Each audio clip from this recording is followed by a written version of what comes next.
어제 서울고검의 검사가 검찰 내부망에 쓴 글입니다. 현직 검사가 자신의 인사권, 지휘감독권을 갖게 되는 법무부 장관 후보자 사퇴해야 된다는 주장을 하고 있습니다. 검찰도요, 오직 진실로 말해야 되고 자기들이 정치를 다 하겠다는 식으로 덤비는 것은 검찰의 영역을 넘어가는 것이라고 생각합니다. 아까 모 검사 얘기도 과연 그것이 옳은 것인가에 대해서 많은 의문이 있을 수 있다고 생각합니다.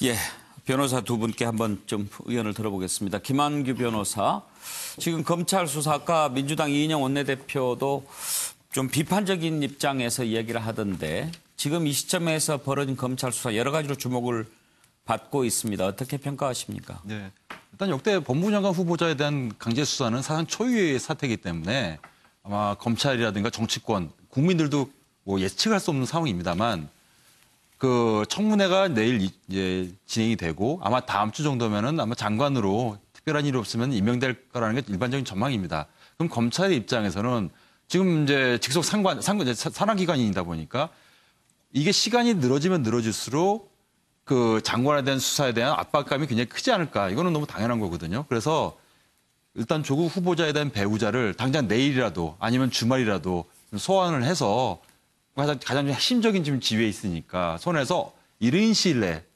어떻게 뭐 기소라든가 아니면 뭐 혐의 없음이라든가 어떤 식이 밝혀서 수사를 마무리하지 않을까 이런 방향으로 가지 않을까 전망되지만 다만 이 사모펀드 건은 핵심 인물들이 지금 외국에서 도피 중이기 때문에 이 부분과 또 조국 후보자들 가족 간에 어떤 관계가 있는가 이 부분은 마지막까지 좀 시간이 좀 지연될 것으로 보입니다. 예.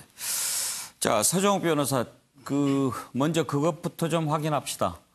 지금도 짜고 치는 봐주기 수사다라는 시각에 변함이 없습니까? 그거는 제가 좀 수정해야 될 것 같아요. 좀 달라졌어요? 예, 저는 이게 처음에 그 짜고 치는 봐주기 수사, 꼬리 자르기 수사가 아닐까. 예. 그 이유는 이제 그 조국 후보자의 핸드폰이나 집을 압수 안 하고 이렇게 생각했는데 지금 이제 수사 진행 상황을 면밀히 보면 제대로 검찰이 조직의 운명을 걸고 철저하게 수사하고 있지 않나. 그래서 과거의 재판단이 틀렸다는 걸 먼저 겸허하게 반성을 하고 일단 제가 틀릴 수도 있으니까. 근데 저는 아직 이게 결론은 모르는 거예요. 수사는 이제 살아 움직이는 생물이기 때문에 관계 어느 범위까지 어떻게 진행될까. 100% 예측은 어려운데 하나 제가 이게 검찰에 주문하고 싶은 거는 절대 이 권력에 좌고 우면해서는 안 된다. 법불 악위. 법은 이게 권력자한테 아부하는 게 아니거든요. 오로지 증거와 팩트, 법과 원칙이 가리키는 방향대로 소신껏 수사하고 그 결과에 검찰이 책임을 지는 그게 바로 진정한 검찰 개혁이다. 이렇게 봅니다. 예. 그러면 한 가지만 더 여쭤보겠습니다. 지금 이제 입장을 좀 바꾸셨다고 했는데 지금 검찰 수사하는 것 보면은 좀 제대로 의지를 갖고 하는 것 같다는 입장 아니겠습니까? 예, 그렇다면 검찰이 수사 결과를 발표할 때 조사를 해봤더니 다 클리어하더라라고 해도 그 결과를 받아들이겠습니까? 그렇죠. 뭐 과정이 이게 충실하게 수사했으면 그 결과에는 이게 승복하는 게 맞지 않나 봅니다. 정과 위원은 검찰 수사 어떻게 보고 계십니까? 검찰이 그러니까 청문회 일정이 잡혔는데 수사 들어간 것은 입장을 분명히 한 것이죠. 검찰에서는 조국 법무부 장관만큼 받아들일 수 없다라는 것을 저는 포함하고 있다고 봅니다. 그러니까 이 검찰 개혁 등등과 당연히 연관이 돼 있는 것이고.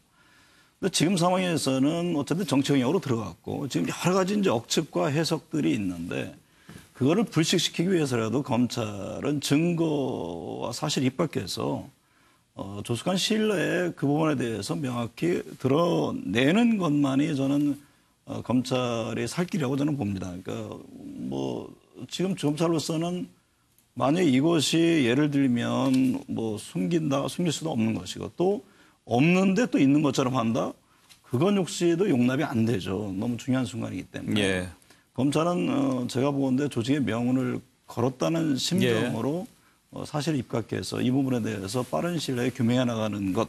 그것만이 지금 가야 할 길이 아닌가 싶습니다. 정연한 교수, 사실 이제 검찰 수사 시작할 때까지만 해도 서정욱 변호사 말씀하신 것처럼 뭐 여러 가지 좀 의심의 눈초리도 있었는데 지금 보면 완전 아닌 것 같고 오히려 지금 청와대에 대해서 검찰이 간섭하지 말라고 반발하는 상황까지 왔습니다. 그런 상황이죠. 실제로 윤석열 총장에게 뭐 거의 지금 여시 택배로 배달되고 있다는 거 아닙니까? 뭐 그런 걸 보면은 좀 뭔가 국면이 좀 바뀐 것 같습니다만 명백한 것은 검찰이 정치적 사건에 끼어들면서 엉망진창이 된 건 사실입니다.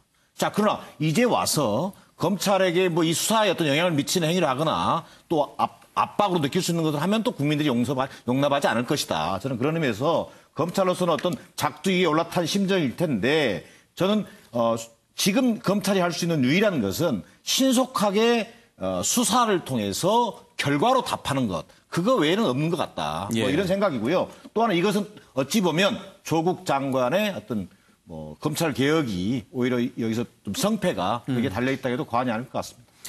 최수영 교수는 오늘 속담을 하나 준비하셨습니까?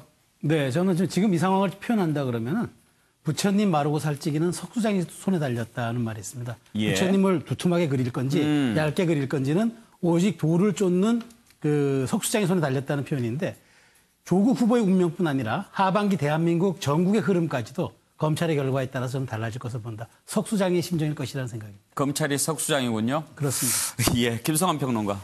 저는 통제받지 않는 검찰이 얼마나 위험할 수 있는지 보여줬다고 생각합니다. 독립적이어야 한다는 것은 모든 사람이 동의할 거라고 보는데요.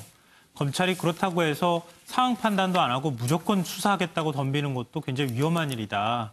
그러니까 그런 위험성을 검찰 스스로가 보여줬다고 생각하고요.